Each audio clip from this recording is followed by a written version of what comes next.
Hello to everybody.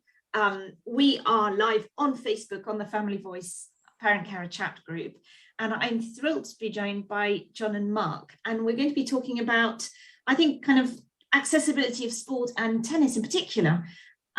So maybe, Jon, can I start with asking you to introduce yourself, and then we'll go to Mark and we will see where the conversation takes us. Absolutely. So hi everyone, I'm Jon Wildman from GetSet4Tennis. We are a inclusive tennis provider. We kind of, I suppose our mantra is we try and make sure everyone has the opportunity to play tennis, regardless of age, ability, impairment, and we just want as many people to play tennis as possible. So thanks for joining. Thank you. Mark. Yeah, my name's Mark Bullock, and although my CV might say I work for Middlesex Tennis, I actually live in Surrey, and I'm in Surrey right now. I run my own business around disability and inclusive sport. The vast majority of that is tennis, because that's my background. I used to work for the International Tennis Federation doing a lot in wheelchair tennis. So I've just been watching the men's doubles final, which we sadly lost to the French. And yeah, so I work mainly in tennis, but like Jon, passionate about trying to provide a sporting physical activity environment where everybody can join in. Wonderful, thank you so much. We were having, just before we pressed record, we were having quite an interesting conversation. I hadn't actually planned this way, but the universe has shined on us, I think, in that we are in the middle of the Paralympics. So it seems quite fitting that we talk about sport and disability. And I suppose I wanted to ask you how you came to be working with inclusivity and disability in sports. Do you want me to go first? Go for it, Jon. So basically, myself and my wife Lisa took over a coaching program about 7 years ago. We taught then mainly in mainstream schools. And it wasn't until a few years ago that a parent actually said to us, have you thought about taking your program into SEND schools? Because we think you've got the personality and you'd be really great at it. And at the time, I had no background in working with children with additional needs, other than mild levels of autism. So we set up GetSet4Tennis with the I suppose our goal was to run an inclusive program, so not specifically disability tennis, but more just trying to get as many people playing, but focusing on inclusivity and going into schools, so SEND schools that don't normally have provision for tennis. Tennis is seen as, well, you probably can't, you can't teach these children tennis. So we're trying to break down as many barriers as we go, and we started off with 2 schools, and we applied for funding to Middlesex Tennis to launch that, which is how I got in contact with Mark, and then since then it's just gone from strength to strength. So that's how I came into contact with Mark and got involved with this area of tennis provision. Wonderful. I'm really struck by your description of inclusion. We talk a lot about inclusion in this space, and it centers around the young person with a disability, and actually the fact that you're talking about saying, no, we want everybody to be able to play. It's almost, as a parent carer, I'm almost hearing it as you're inviting people without disabilities into my child's world as much as the other way around, which is uncommon and very, very welcome. Mark, how about you? Yeah, well, I'll come back to that point probably at the end of my background. I've got to rewind 30 years to this, and I guess I was very lucky. In my first job, I was tennis development officer in Nottingham, and I shared an office with a guy called Tim Reddish, who was a party-signed Paralympic swimmer, who was back then, his title was Sports Development Officer for People with a Disability. And I had one line in my job description to set up programs in Nottingham, but didn't really know what that was. I'd never seen wheelchair tennis at that point. and I'd played tennis against a deaf player while I was playing, and that was that went on this accelerated learning curve of working with Tim, and delivering tennis in SEN schools in Nottingham, but also because I shared an office with him, we became friends. So I was going out running with him at lunchtime, tandem riding, did an army assault course with him quite early in my career, and just it took off. And we did 4 schools in Nottingham, a bit like, I guess, similar to the work that Jon's doing now. And we wrote a very simple article on the work that we'd done in 4 different SEN schools in Nottingham. And then we started to get some phone calls. And I don't think we were the first to do it, but we were probably the first to attempt to write something down. Yeah. And then one of the people that phoned me was one of my ex-lecturers at Loughborough, who said, "Oh, we've got a wheelchair player coming to Loughborough University. We're not quite sure how this is going to work. We've seen you've done some disability tennis. Can you help?" And I'm like, "Well, I've been to 4 schools." So yeah, so I started working my first wheelchair player back then, and then it's just taken off. So I've got a long CV, I guess. I've been there for 30 years, but I was national wheelchair coach for a period, did some national deaf training. But since I left the International Tennis Federation 5 years ago now, my passion has been to make the sport even more inclusive. So without going into too much detail, we've recently done a project with the Children's Trust, which is in Surrey. Yes, in Tadworth. Tadworth, yeah. So we've been doing tennis there for the young people with profound and multiple learning disabilities and brain injuries. And some of it was, we called them sensory tennis players. So their experience was we did about 2 or 3 weeks ago, taste strawberries and cream, smell and touch grass, and touch rackets. And for some of the sensory athletes, that was their engagement with the sport. And then we just had a range of other things going on as well. So we're really trying to make tennis available to everybody. It's really interesting that you talk about, and I think the Children's Trust is a really good example, isn't it? Because we have children there who have very, very severe levels of disability. And I think we need, as parent carers, as much as a lot of us try and raise the expectations and the aspirations we have for our children, we also need people like you to come and say, well, yes, what does tennis look like for this child?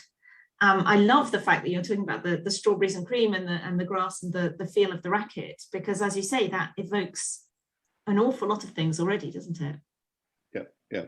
And then we have a ramp between 2 players, so they rally by pushing the ball down a ramp to each other. Oh, wow.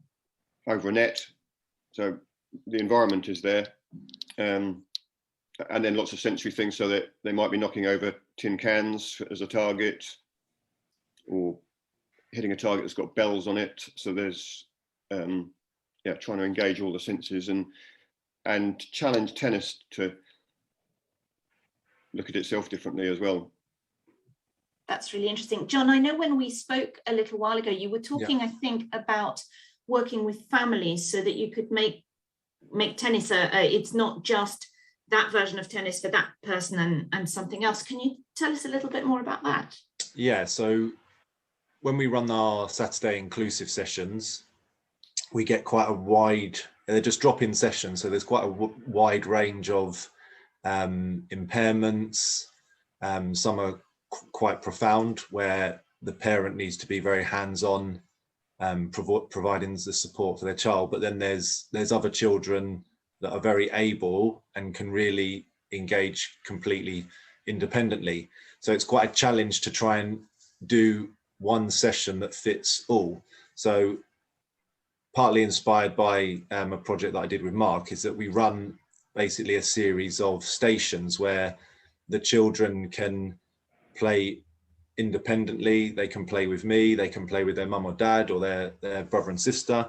And it's a much better way of getting multiple children with lots of different needs all playing together. they might be doing slightly different tasks, or there might be something going on over there that's different to what a child's doing over there. But it's a really good way of getting everyone to play a version of tennis. It doesn't look like tennis when you see it traditionally at Wimbledon on TV, but I think that's probably the important part. Is I think that a lot of children and parents, to a certain extent, probably feel like tennis is not for them because of what it looks like on telly, how it's broadcasted. And I think if you change the environment to actually, it's more like a playground than a tennis court, then it changes the perception to them of, oh, actually, I can do this. And it's quite one of the highlights for me this year was we had a family that started, that we've known a while. So a mum and dad, 3 daughters, and one of the daughters has got quite profound needs. And they actually said it's one of the only activities that they can all play, the 5 of them together. And that was quite a proud moment. So yeah, it's just, I think it's about creating an environment that people feel comfortable to play in, and trying to change what maybe the stigma is around tennis about it has to be played in this way, you know, wearing all whites, and trying to change some of those barriers for people. Yeah, absolutely. No, that sounds really interesting. Well, one of the other thing that there's so much that we've been talking about in the brief time that we've here. Mark, you were talking earlier about the difference between teaching and coaching, and it feels like that's a really key thing that allows you to meet people's needs and kind of change how you do things. Can you tell us a little bit more about that? Yeah, it's a little bit around how we define those words, but I use it to make a point really that people like myself and John, we feel we are coaching the players that are in front of us, or coaching the people that are in front of us, rather than working to a syllabus or a structure. So my definition of teaching is that, you know, the teacher has the knowledge and they're imparting their knowledge onto the pupil, regardless of whether that pupil's really ready for it, taking it on, or is ahead of it even. Yeah. Whereas my definition of coaching is you are looking at what you've got in front of you. And of course you've got a theme, you've got a plan, but you're also willing to adapt. And I think, as John says, a lot of the activity we use is station-based. So you're creating the environment, and then you just see what happens. So when I turn up at the Children's Trust on a one-off session, I don't really know exactly who I'm going to get. So create a environment, and then the support worker will go across with their young person and just watch what happens, and then give some input, or pinch some input, because they often surprise you. So let it happen, and then that's how we learn as coaches, I think. And then we go, oh, that looks good, we didn't realize that would happen. So it's about, I think, creating an environment where coaching can happen. And I think, as we talked earlier, I think that applies in traditional education too. Now, we're currently working in a system where people have to follow a curriculum rather than teach or coach the students in front of them. And I think that's something that we hear from families a lot, and actually from teachers, to be fair, who can be quite frustrated. And sorry about my dog. Could you take him inside? Sorry, I've just asked my daughter to take her. I don't know what's wrong with this dog this morning. He's been just ridiculous. We're talking about balls and sports balls and things. Yeah. Probably join in. He's a lover of tennis balls, but he does like to eat them and destroy them. It's true that one of the things that we hear a lot is how our children are asked by the system to fit in with their age group, with kids of other abilities, with the physical environment that is present in a school. And what I've been really interested and moved by in talking to both of you is that in my head, I have that very traditional, as much as I was very sporty as a kid, tennis was my nemesis. I'd manage much better if I could hit the ball with my hand, but put a racket in it, and I was useless. And I suppose I'm trying to picture and understand how you change that environment. You've spoken about some of the things. I think you were, I think it was before we came onto Facebook, we were talking about visually impaired tennis with the foam ball. Yep. Is that right? Yeah. Yep. Can you, I know nothing about this, and I'm really interested to find out about how you change that environment depending on the need that you have.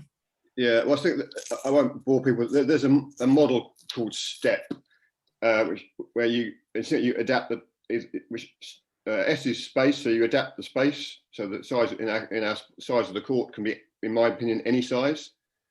Adapt the task, adapt the equipment, which is linked to the size of the court. So different size tennis rackets, different balls, different targets, all sorts. And I guess visually impaired tennis is sort of demonstrates that. So I've got this is a audible tennis ball. So it's a foam ball with a table tennis ball inside it with ball bearings, and and so the totally blind get up to 3 bounces playing on a smaller court. The partially sighted get 1, 2, or 3 bounces depending on their sight loss on a medium-sized court under the rules. But again, you know, John and I speak there that even the adapted sports can be adapted. Yeah, it's interesting, isn't it? As much as I think all of us are really enjoying the Paralympics, there's also all of these questions about how do you fit in, or do you fit into a category, and are some disabled people excluded by the rules that we as a society put on things? And It seems to me that both of you are really passionate about making sure that nobody is excluded, and that it seems that you take it as your mission to find a way to include them. Yes, and a part of that is having to challenge the rules, which sport has rules and regulations. But the example I use to illustrate that, I guess simply, is a lot of visually impaired blind sports require you to wear an eye mask. And if you compete in deaf sport, you have to take your hearing aid out. Right. But if you're deaf blind, doing those two things isn't particularly helpful. But that's what the rules say. So it's and also the way disability sport is currently structured, it's very impairment specific. Yes. So you have British blind sport, UK deaf sport, cerebral palsy sport. So if you've got more than one impairment, you don't fit those boxes. So a lot of the work that John and I do is around trying to challenge some of those perceptions. You know, the stats suggest that 70% of disabled people have more than one impairment. So therefore, sport needs to adapt to meet those needs, and it's evolving. Yeah, there's a lot of history there. Mark, can I just ask you? I really loved your acronym of STEP, because it's something that I think we need to almost arm parents with tools to be able to challenge the system when their children's needs aren't being met. And you mentioned space. Tasks, equipment, and we didn't get onto P. And P is people. So that's upskilling training coaches, or perhaps you might need additional volunteers for particular sessions, just making people thinking about the human resource that's required. Yeah. And in a coaching sense, matching people in an environment. So that might be 2 people with the same impairment playing against each other. Yeah. It might not. Absolutely. So, and it might be one of the things we were mentioning is gender. One of the things I really loved was seeing the wheelchair rugby with a mixed team. Yeah. It's kind of quite heartwarming, isn't it? I think that the STEP acronym for me is, my kids are older now. My youngest has turned 18, and I've always, through their journey, I've been on the lookout for tools that I can use to to convey what I'm trying to say. And I think that something like that is applicable to, I mean, I can think of a dozen ways that I could have said, actually, in my head, have that notion of space, tasks, equipment, people. Yeah, it applies all over the place, doesn't it? Yeah. It's something that feels really, really useful. I was also, sorry, Mark, go ahead. No, I was going to say, I hadn't thought of it because I speak to a lot of parents who are trying to get their children included in PE. Yeah. And I hadn't really thought of actually just giving them a document and saying, there you go, show that to the PE teacher, see if they've come across step before. Yeah, no, that was, I mean, if you've got something in writing that you can pass over to me, I'd be really interested. It's increasingly common. And what's interesting, it was a model that started in the disability sport world, and it's now coming across. I don't like the word mainstream because we should, it's all one and the same, but yeah, those principles are being applied more widely in our world of coach education. Great. But the model started off because when we talk about, I don't like the word adapting really, because we're not adapting just for disabled people. We are adapting and all the time. We're not just adapting to include disabled people. As coaches, we should be adapting everything we do all the time to be inclusive. But that model is, and there are different versions of it, and it's linked to what's called the inclusion spectrum, which is different ways of including disabled people in sport. Right. So at one end of it, you've got impairment-specific activity with disabled people playing sport with people with the same impairment, and then at the other end, you've got people participating with non-disabled or with anybody. Yeah. And there's a whole spectrum in between in different ways. So if you take Wimbledon, for example, as a competition, there's a wheelchair tennis event at Wimbledon, but it's parallel rather than part. So it's there. The Paralympic Games are parallel to the Olympics. Yeah. It's one way of participating, but there are many others. I'm married to a wheelchair user. We do pretty much everything together, but there are times when Sam might go and play in a wheelchair tennis tournament. Or, interestingly enough, twice in the last few weeks, I've played in a wheelchair tennis tournament. Wow. Which is interesting to get people's views on that. But so the inclusion is becoming more. And just sometimes people assume I am non-disabled. So that the viewers know. So that type of inclusion is also evolving as well. I'm really struck by the fact that as human beings, we seem to have this instinct to segregate, don't we? And the conversation about, I think it was the long jumper at the Paralympics who has a blade and who's not allowed to compete with able-bodied people because it's seen as an advantage. And the mind starts boggling, doesn't it, when you are excluding people because their disability might make them somehow more able. It just, my brain starts twisting in really uncomfortable places. There'll be some really interesting ethical debates to come because that's only going to become more common. Because the long jump world record off a blade is already significantly further than off the beat. So that Oscar Pistorius is probably known for the wrong reasons now, but that whole debate around competitive advantage is really interesting. This is really fascinating. One of the things I know we're coming to the end of our time, but it's been really lovely to hear, Mark, that of your work with the Children's Trust, and I am absolutely convinced that we're going to have parents going, where can we do this? How can we get involved? I know that, Jon, you don't work specifically in Surrey. We got to know you through one of our coordinators, but it felt really important, I think, to ask you to come here because you have such a refreshing approach to sport and to inclusion.